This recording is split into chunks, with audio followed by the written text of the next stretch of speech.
বক্তব্যতে কোনো প্রতিহিংসার কথা বলা নেই। তিনি বলছেন সবাইকে নিয়ে কিভাবে আমরা বাংলাদেশ গড়ে তুলব তার কথা। তার মা এবং তার উপরে 15-16 বছর এমন নিপীড়ন নির্যাতন হয়েছে অন্য কারো, আমরা যারা রাজনীতির সাথে জড়িত তাদের কারোর উপর এতখানি হয়নি।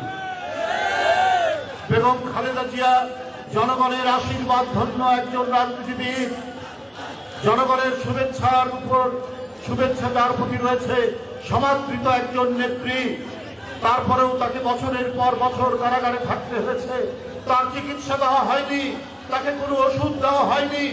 জনগণ সন্দেহ প্রকাশ করে শেখ হাসিনা কারা কর্তৃপক্ষের মাধ্যমে তাকে পয়জনিং করেছে কিনা, তার ওষুধের মধ্যে বিষ দেওয়া হয়েছে কিনা, এইটা নিয়ে আজকে মানুষ সন্দেহ পোষণ করে। কারণ যে মহিলা সুস্থ ছিলেন, কারাগারে নেওয়ার সময় তিনি হেঁটে গেলেন কারাগারের ভিতরে, সবাই দেখেছে, সেই মহিলা আজকে বারবার অসুস্থ হয়ে পড়ছে। 3 দিন 4 দিন পর তাকে হাসপাতালে নিয়ে যাওয়া হয়।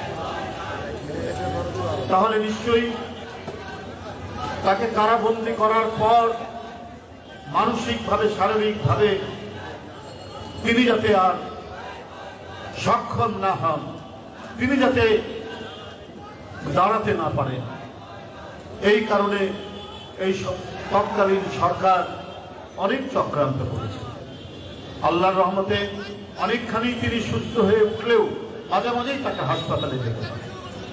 তো এই যে অত্যাচার, নিপীড়ন, নির্যাতন বেগম জিয়ার উপর, ভারপ্রাপ্ত চেয়ারম্যান তারেক রহমানের উপর, তারেক রহমানকে শারীরিকভাবে নির্যাতন করেছিল শেখ হাসিনার আন্দোলনের ফসল মঈনুদ্দিন ফখরুদ্দিনরা।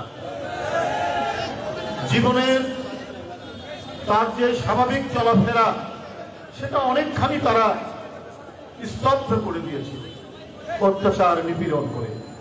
তিনি আল্লাহর রহমতে গ্রাজুয়ালি ক্রমাগতভাবে তিনি সুস্থ হয়ে উঠেছেন এবং লন্ডন থেকে প্রযুক্তির মাধ্যমে বাংলাদেশের এক অঞ্চল থেকে আরেক অঞ্চলের প্রতিদিনের খবর, প্রতিদিনের সমস্যা, প্রতিদিনের যা কিছু তিনি সংবাদ পাচ্ছেন এবং তার জন্য যা কিছু করণীয় সেটা তিনি করছেন। কোথায় কোন কর্মী অসুস্থ, কার চিকিৎসা হচ্ছে না, আন্দোলন সংগ্রামে কে পঙ্গু হয়েছে, কোন শহীদের বাড়িতে খাবার নেই, কোন শহীদের পরিবার তার সন্তানদেরকে স্কুলে দিতে পারছে না, এই সংবাদ পাওয়ার সাথে সাথেই তিনি আমরা বিএনপি পরিবার এবং বিএনপির নেতৃবৃন্দকে সেখানে পাঠাচ্ছেন, সেই পরিবারের পাশে দাঁড় করছেন, বিএনপিকে তিনি তাদের পাশে দাঁড় করাচ্ছেন। বন্ধুরা আমার, এই কাজ করে যাচ্ছেন বিএনপির ভারপ্রাপ্ত চেয়ারম্যান তারেক রহমান। প্রতিদিন প্রতিনিয়ত বিএনপির নেতা কর্মীরা এবং আমরা বিএনপি পরিবার একটি সংগঠন করে তিনি মানব হিতৈষী সমাজ সেবামূলক কাজগুলো করে যাচ্ছেন সারা বাংলাদেশে।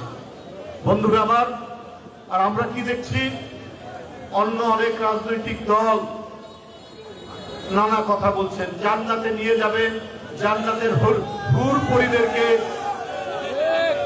হুরপরি পাইয়ে দেবেন, কত কি কথা, তাদেরকে নাকি ভোট দিবে পড়ে।